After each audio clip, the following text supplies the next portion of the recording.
Hey, what's going on, guys? Today we'll be taking a look at 5 more mods that are all worth the download on the Nexus. The first mod I have for you is called Shipwreck Isle by DennisBam23. This mod adds a brand new island for you to explore, just south of Spectacle Island. It's built right into the existing world, so you can take a vertibird or swim right to it without being blocked by any load screens. The island itself is full of little details, and I really had a great time exploring it. It's really just a lost little piece of paradise hidden off the coast. You'll find a battered ship lodged into the cliffs, small fishing boats scattered around the coast, a lighthouse up top to explore, and plenty of small campsites and shacks scattered throughout. Plus, with a little bit of climbing, there's even a treasure room for you to find. This mod does require the Far Harbor and Wasteland Workshop DLC though. Overall, it's a really well done island. It took me about a half an hour or so to explore, and I enjoyed every minute of being there. The next mod I have is called New Use Stations by DD Productions 83. This mod adds a new way to handle death in the wasteland. If you ever played Borderlands and you want to bring that to Fallout 4, then this is the mod for you. Just head into the Defense, then Guard Post category in the Workshop menu. Here you'll find the New Use Station. Walk up to it to activate it, you'll be greeted by an AI voice, who will do my job by explaining how it all works. In the event of accidental death or dismemberment, this station will digistruct an entirely new body to replace your old one. You can construct as many New Use stations as you like, but you have to activate the one you wish to be your primary reconstructed station. Enjoy your vacation to the Commonwealth! And don't go dying on us. But if you do, Vault-Tec New Use stations are here to serve, for a nominal fee of 7% of your caps. When you die, you'll be greeted by a white light, and a voice that recreates a copy of yourself back at the New Use Station. The Vault-Tec Corporation reminds you that all spawn campers will be permanently banned from this plane of existence. If you're playing on survival, along with the cat fee, your damage will be reduced by 0.5%, all the way up to 25% after 50 deaths. I've always been a big fan of alternate death mods, and this seems like something the Institute would come up with, so it's a great lore-friendly alternative.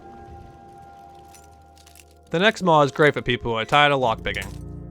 Locky Bastard by Kesta allows you to shoot, kick, and blow your way into locked safes and doors. When you come across a safe, just draw your weapon, and a new shoot prompt will appear. The chance to open it depends on the weapon you're using, and the level of lock compared to your perks. The catch is if you fail to open it, the lock will become broken, and the only way to fix it is to have a high enough locksmith perk. If you want to up the ante a bit, just crouch down and take out some explosives. As long as you have a grenade or mine handy, plus some adhesive, you can blow your way right in. The chances of opening a lock with this method are a lot more likely than taking a shot at it. If you're trying to get through a locked door, you will now have the chance to be able to kick your way in too. The chances are slim that it'll work, but if your strength stat's high, or you're wearing a suit of power armor, you might have some better luck.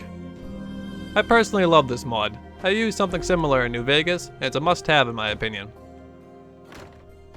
One thing I've never been a huge fan of in Fallout 4 is the intro sequence. It's hard to roleplay when your backstory is set in stone, and everything is laid out for you.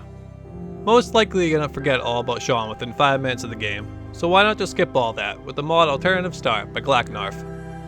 With this mod installed, just start a new game, pick your looks and gender, then head to the terminal across the hall. Here you'll be able to pick your new life from 13 different options, or roll the dice and let fate decide. One really nice feature of this mod is it'll change your faction status depending on what you pick. So if you decide to be a raider, it'll drop you off at various raider strongholds, with a full set of raider armor and some new friends. The gunner life tossed me over at Fiddler's Green, with some combat armor and a hunting rifle. Or you can pick my favorite choice, which will leave you stranded on a ship in the middle of the ocean. This is the alternative start mod I've been waiting for. Since you now have a mod to start the game off right, why not give yourself a completely new experience? The mod Resurrection turns the wasteland into an overgrown forest. While some people might not be a fan of it, I personally really like it. It gives off a Last of Us vibe, and it really makes the game have a completely different atmosphere. After 200 years, nature would start to reclaim its space, so it's technically a little more lore-friendly than what Bethesda gave us. One thing that I have noticed while testing this mod is exploration feels a lot more rewarding. Places that I've seen in the distance before are now blocked by vegetation, so you now stumble into buildings and locations without really knowing exactly where you are. This mod also makes combat a little more exciting too, since enemies can now blend into their surroundings.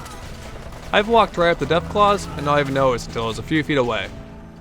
Raiders have also ambushed me by hiding in the trees, and behemoths for some reason just feel right at home in the woods. Now I'm sure you're all wondering how the performance is. For me personally, I saw about a 20 frame per second drop on average. So if you're having trouble running Fallout 4 in general, this mod probably won't help. But if you're someone who has a little extra horsepower to spare, I definitely recommend you try it out.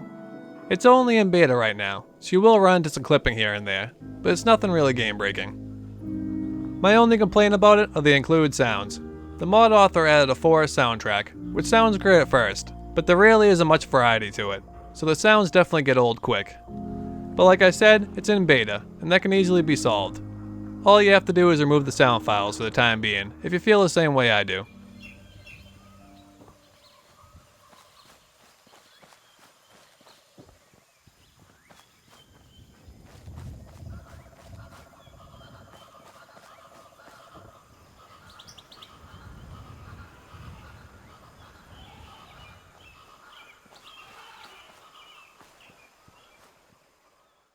Hope you enjoyed the video, guys. Let me know which mod's your favorite down in the comments below.